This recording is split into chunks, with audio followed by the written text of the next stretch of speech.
Okay, now you've done a really nice job of so much of this. I can see lovely things happening with the rocks, really nice gesso soup work. One thing that's bothering me is see these rocks here. Mm-hmm. See how, now these ones here that I'm circling with my mouse right now, are they down in the ocean? Yes. Yes, I thought they were. All right, so if I come down here and what I'm doing, I'm drawing around these rocks and I'm going to take it right down to there. Mm. So I'm just coming around them just so that I can do stuff with them. All right, so now they're selected. If I go to image adjustments and color balance, you watch what happens if I make them a little bit bluer. So see, I'm just increasing the blueness. So this would be the equivalent of putting an ultramarine glaze over the top. See how they've gone a little bit purple there? Yes, yeah. Yeah. Do you want to write stuff down while I'm talking about it? Yeah, okay, I think that's a great idea.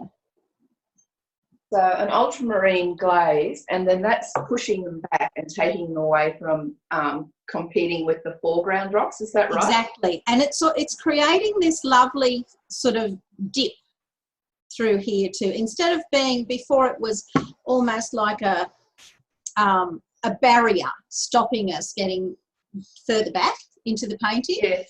So I'll take a little bit of the magenta out digitally. So really, it's just the ultramarine glaze will do that. Okay. Yeah, obviously I'm working digitally, so the colours are a little bit trickier. All right, so I'm going to apply that change and then stop looking at that. So that's pushed that back a little bit. But what about these rocks here? So these ones that are much, much, much closer to us, actually, I'll leave that bit out. So all of these front rocks, so I'm just drawing around those now to select them. Now, if I also warm them up, so this would be the equivalent of using some red gold glaze across the top of them. So your Jo Sonja clear glaze medium, maybe a tablespoon of that with a half a pea size lump of paint in it. If you didn't have any Jo Sonja glaze medium, you can use any of the glaze mediums. So anything, if you read the labels, they will say suitable for glazing purposes. So most flow mediums, things like that. Just watch the gloss. Some of them are super shiny and some of them are quite matte. The Jo Sonja one that I like, it's got a satin surface on it. But whatever you've got will work. So if I adjust that again with colour balance, and this time I'm looking for red gold. I'm going to increase the yellowness of it, and I'm also going to increase the redness of it a little bit, because red and yellow make orange. And see how, I think that's a bit too much. What do you think? Yeah, it's sort of made them a bit all the same colour. It has. So let's, not quite so much. So, all right, let's leave that there for the moment, because we can always back out of things being Photoshop. Yeah. So we'll go okay there. And then I hear what you're saying about them looking a bit all the same. So if we also come into contrast, now what I'm going to do here is increase the contrast and see how it's making a much bigger change. I'll take it back again. See how it's making the darks really dark and the light's really light? Yes. And see how that takes that sameness out. So I think that's too much. Yeah. But so I need to increase my darks. Sorry, Wendy? Do I need to intensify my darks in that I think you do. Yes, I think the lights are fine as they are, but I think you need some more darks, particularly down between the rocks. Okay. Yeah, like the crevices and that sorts of thing. Absolutely. And probably you could use a little nibbed bottle, a squishy bottle for that, or you could use a fine brush. One of the things that happens if you're using a very fine brush is you'll need to thin your paint down a little bit, because otherwise it just kind of blobs on the end and it won't do what you want. Oh, yeah. So that'll work. I'm just it's still a little bit yellow, so I'm going to come in again and just bring the saturation down. That's better. Yeah. It was just a bit bold, wasn't it? So see how now we've got, hang on, let me unselect it. See how now these rocks are quite close, and then those, the ones that we blued down, they're right back in the sea now instead of looking like a ridge right across the front. It makes such a difference because it gives distance in and ability to look into the painting, because I couldn't work out what was driving me crazy about this painting. I just didn't like it. But also the dark part behind the ones you just highlighted, that puts them back a little bit too, up the top there in the painting. And that's also good because it gives those rocks depth. Yeah, I think it's worked really nicely, and I think that little bit of brighter orange too, I think that really sits nicely. You've got that lovely vibrant blue in the water, and the sky is just gorgeous, those lovely peachy sunsetty colours that you've chosen up there. I really like the way they echo down into the rocks, especially now we've made those adjustments to bring those apricot colours down into the rocks. I think that's working really well. All right, so if I now, what do I want to do now? If I put, I thoroughly expected if I hit crop, that would, oh, there we go. I thought, yes, that'll draw the thirds on for me, and it does. I don't know why it didn't just now, it's Photoshop. So, heading back to troubleshooting as we do with line, tone, colour and edge. So matters of composition tell us that we want our focal point, if we divide our canvas into thirds both ways, as it now is, where those crosses happen, that gives us ideal points for focuses to be. So clearly we don't want to put a whale or something leaping out of the water there to be a focus. That would be stupid. And here too, that doesn't make sense either, and neither does this one, but right here on this focus, I think that gives us some opportunity to make a point of interest. So if you think about our old friend, chicken noodle soup, so every painting should have a great deal of soup, and soup is the quiet, passive areas where the eye is not drawn and does not linger. So in this painting, the sky is pretty soupy, the water's fairly soupy. This gorgeous corner down here is pretty soupy too. So you've done that really well. You've got a lovely amount of soup. We want a little bit of chicken, and the chicken is the focus point, and there isn't anything that leaps out at it, is there? No, not really. Not yet. So that's maybe something we need to do, is add some chicken, because all the rest is noodles. And that's the thing that I do a lot in my own painting, is when I come around to troubleshooting using chicken noodle soup, mate, me and the carbs, all about the carbs. Got noodles to the left, noodles to the right. They're terrible. Yes. I'm very bad at that. No, this is very heavy noodle soup, this one. Got a lot of noodles going on. So yeah, light on. Perhaps though it's looking a bit noodly, mainly because we haven't yet got any chicken. So if I come in, I'll turn off crop, because don't crop, don't want that. Now if I was to select, where's my little tool again? That one.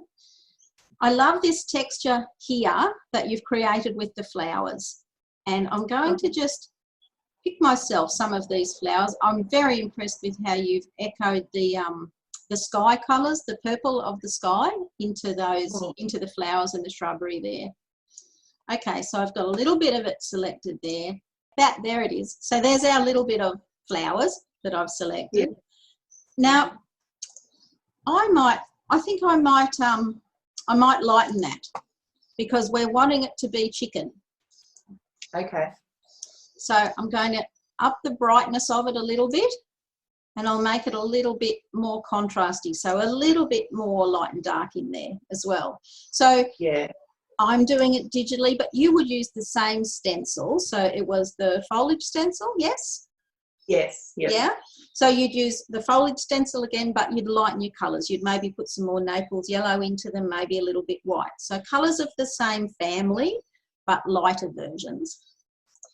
Okay. And then, see, if I start bringing that, even just that one little bit down into there, probably could go even a bit lighter, couldn't it? Yes. Now again, now that it's in space. So there, and what about if I also change the colour balance of it, maybe make it just a touch more yellow. There we go. Mm-hmm. So see how now we have that little bit of flowers? Yeah. So that's pretty nice. Now I'm going to copy that again.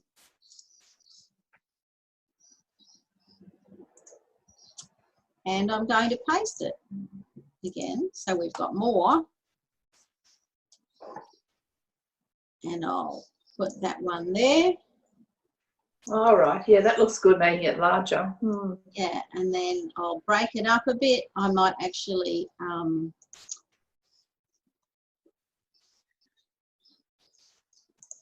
turn that one around so that we haven't got the same, because, you know, that's always something you've got to be careful of, is cookie cutter in your marks. You don't want to make the same mark again and again and again. You want to change it around. Okay. So see how just putting that little cascade of flowers in there, it's the same colours, just lighter versions. Yep. I think that's worked really well to give us a bit of chicken, yeah? I think so too, yeah. And it's brought that, that all that vegetation was sort of fairly at the same distance, so I've brought something forward. Yes. And that rock there too, I think, is a good contrast. That one and the one on the other side there, yeah, is a good contrast in the same area. Yeah. Because so something that's happening here is these two rocks are pretty much the same. Right, so yeah. If I was to come in, where am I? Back here. So if I was to pick up this rock, and I'll pick up its shadow underneath it as well, and copy that, and now paste it. So I've got a whole new rock there, and I can make this rock bigger.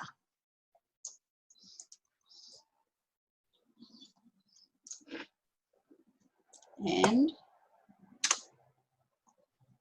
see how that's taken the cookie cutterness out? They no longer look like two sister rocks. So I think, yeah, I think that really helps us to come forward into the painting there. Okay. Yeah. So just, you know, in real life, you just paint over the rock that's already there and put one there. It could be the same rock again, just do it a little bit bigger. Yep. Okay. All right. So let's move us out of the way. All right. So it's looking pretty darn deadly, isn't it? Yeah, and it's I could never work out with this painting why I couldn't get it right. I didn't like it, and what you've shown me means you put depth into it. Yeah. Give them more contrast and more variance, and yeah, I really like all those changes. It makes a big difference to me and how much I like the painting. Yeah. That's great. I'm pretty impressed with it now. I really like the way it looks. So one other thing you could maybe do is just here. So see how we're a little bit confused about exactly what's behind and what's in front. So if let's give myself something that's not a disgusting shade of green like currently is on my thing. That's better. A little bit lighter, that one. Okay, and now if I get my little pencil.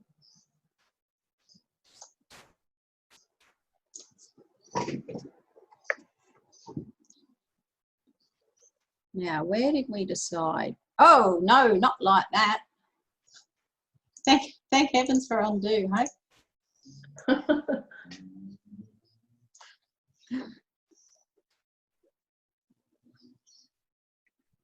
if I just added in a little bit of the same sorts of greens and grassy marks. Now, where do we want to come up again? Is that the line? No? I would like, you know, if you go back up to the initial first rock that you were putting green round, like there. Up here? There's a bit, see the bit of light one in front of it? It's sort Just here? There's a little, no, down in front of the dark rock is a little white light rock sort of sitting at an angle. Oh, this one here? Yeah, could we make that one part of the higher part? Oh, yeah, okay, that one part of the foreground. Yeah, and then because the light's already on it, and then the dark one behind will sit back. I think that's a great idea. Okay, so let me select myself a nice orangey tone. So probably something like that.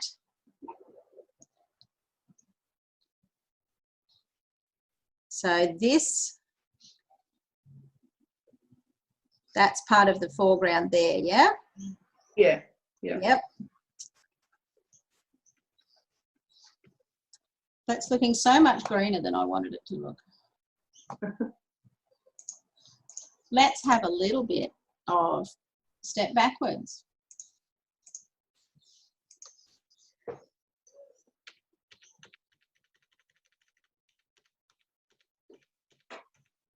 Right, go away.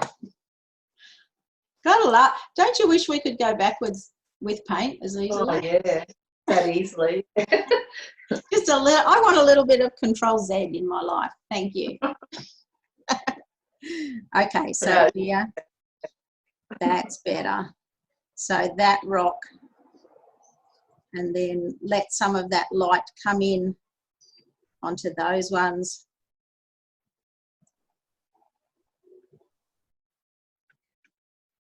So I've outlined them a bit, which is not really ideal. You don't want to be doing that. I get the idea. That's pulled it really nicely forward. That just makes me want to just be able to go right to the edge and jump off that cliff, or at least peer over it. Maybe a little bit of light on this edge too. Oh, yeah, yeah. Do you think that that's a good place to divide the background rocks and foreground rocks? I do. Okay.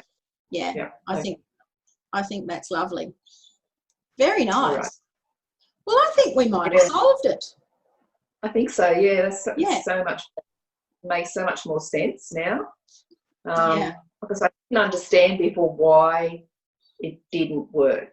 And you were so close. You know, you'd done so many good things, and then it's just those tiny little things. One of mine last night, I had it hanging on the kitchen wall, and I just wasn't quite pleased, and I put a tiniest bit of Indian yellow into some glaze, and I did about, I don't know, 10 centimetres by 2 centimetres, just this little bloop, and it was fine. That's the only thing that was wrong with it. Everything else was fine.